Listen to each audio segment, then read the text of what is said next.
Given that this allegation involves, well, the allegation that you would have given certain instructions to the TTPS, of course on Sunday you would have hosted divisional heads of the TTPS for a high-level meeting. Very little has been revealed about the contents, and whereas we don't expect you to reveal anything that would put national security on a back foot, are you able to say what exactly that meeting was about? I'm sure what could have been said was said.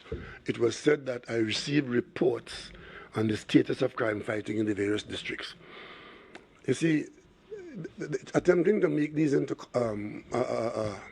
clandestine arrangements, it's not.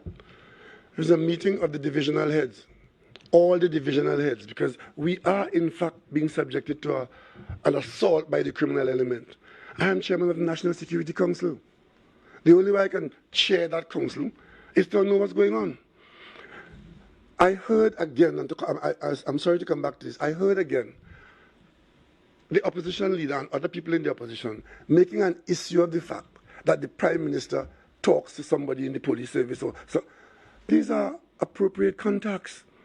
I receive on a virtual, almost daily basis, what is called a special branch report. Mrs. Prasad Bissessa ought to be receiving those two when she was Prime Minister. And I don't know what she did with them, but every Prime Minister from Dr. Williams, and it's spelled out in the cabinet instructions way back in the 60s.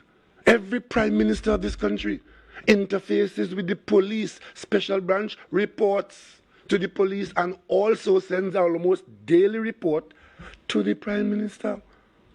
So where is this nonsense that if the Prime Minister has a meeting of the heads of division and the head of the army and the head of the prison and the head of the SSA, and they sit down and they report to the government, what is reportable?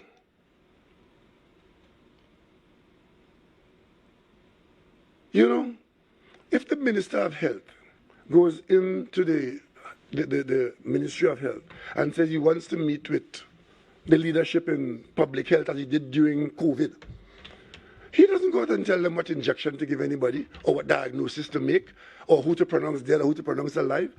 But from an administrative standpoint, you obviously want your minister to know what is going on in the hospital, right? Because if a candle goes out or if a needle is missing, who do you call? Not Ghostbusters, you know. You call the minister. And you hold the minister accountable. So in one breath, these idiots want to hold you accountable for every possible thing, reasonable or otherwise, but in the same breath or the other side of their mouth, don't have anything to do with it. I cannot chair properly and effectively the National Security Council if I have no inflow of information from the security apparatus. But if I abuse it, I'm not going to a police station and telling anybody who to let go, who to bring into the station. I don't have any authority to tell the SSA who to put on cover. But I have the right and the duty and the job to receive information from them. And when I receive that information, then my chairmanship can be effective and be effective.